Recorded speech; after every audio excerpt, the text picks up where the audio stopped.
Hello guys, and today I'm going to review this SEIKO SRPK29K1, which is a dive style watch, but not a diver watch. Let's firstly discuss the fit of this watch and the dimensions. The case width is 20 millimeters, so it will be very easy to swap out the strap for something else if you like rubber or NATO straps. You can find a wide range and variety of straps for this model. Next we're going to look at diameter, supposed to be 38 flat, and the lug to lug is 45 millimeters. Thickness is I think around 13 millimeters. Now let's talk about why this is a dive style watch and not a diver watch. That is because of a couple of reasons. The first reason is the crown, which is a regular push-pull and not screw-down crown. Doesn't add to the resistance, but what adds to resistance and why it's 100 meters water resistance is a screw-down case back, but what doesn't add to the water resistance is the fact that visual case back. That's at least good in my opinion about water resistance. Let's talk about build quality.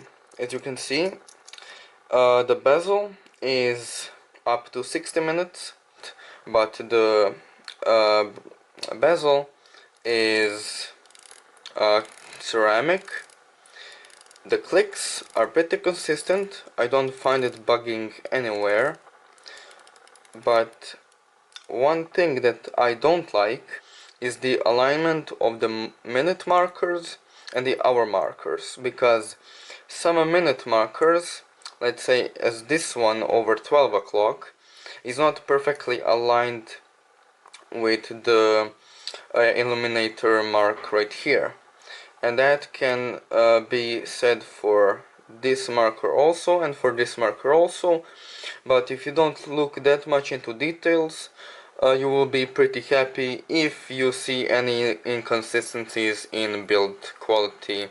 I also want to make sure to tell you that the bracelet is hollow. What I like is that you can size it good for your wrist. Because of the 2 micro adjustments, I would like if you would have at least 3, but 2 is okay enough for myself. And I can adjust it perfectly for my wrist. And the bracelet is of course push pins, so you can size it even by yourself with tools like this spring bar tool. So it's going to be pretty easy sizing it.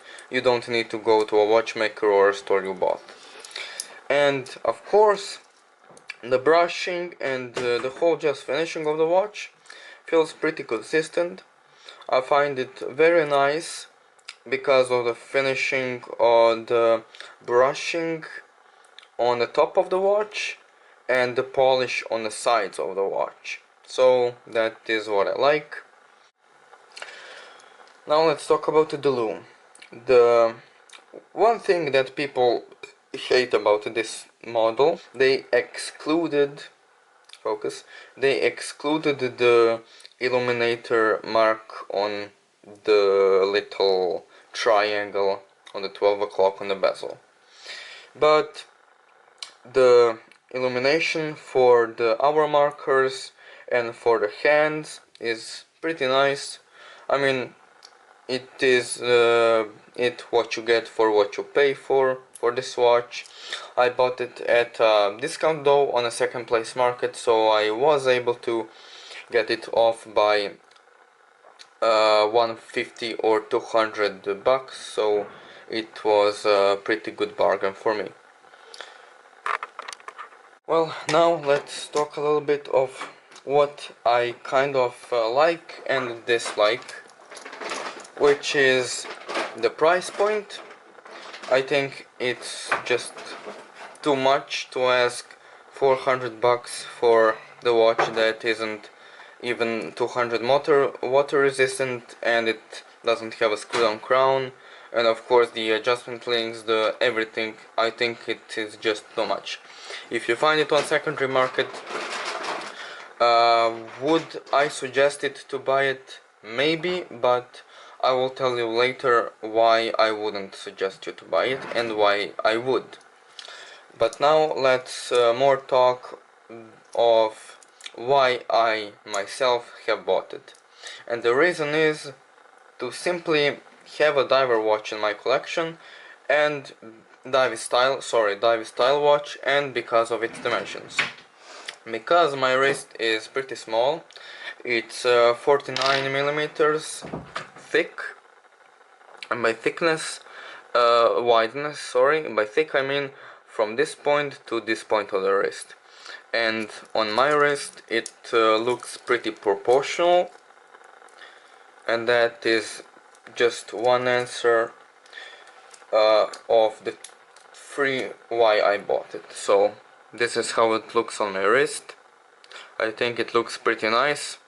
The lugs don't surpass my wrists, so that is a good sign.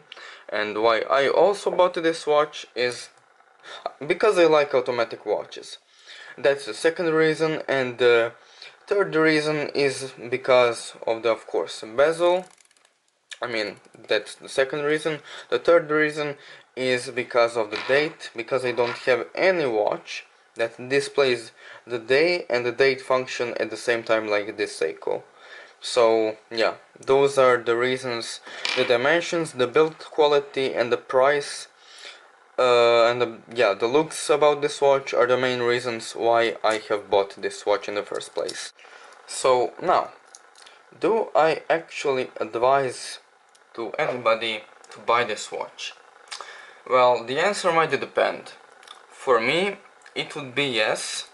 For myself, and why yes? Well, because you can't find a diver watch that is automatic and that suits a small wrist width. Because my wrist is pretty small. It's width of 49 millimeters, and the circumstance of it is 6.5 inches or 16 centimeters. That's why I would advise, if you like the diver watch, if you like automatic watches, and if you like Seiko in general, the stuff they do it really good. So about the dimensions, if you do have a smaller wrist, I would advise it.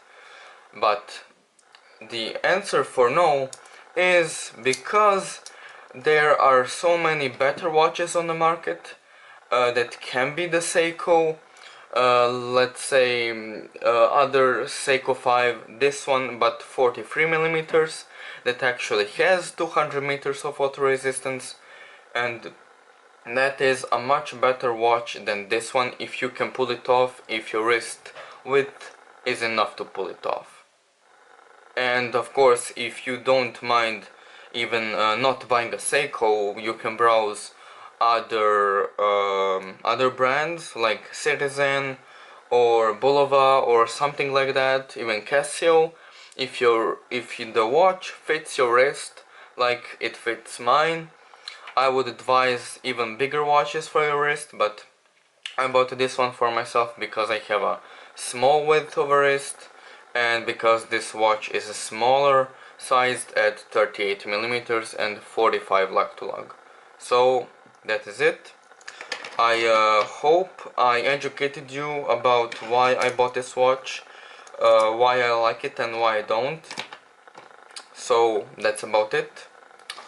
See you in the next video. Bye.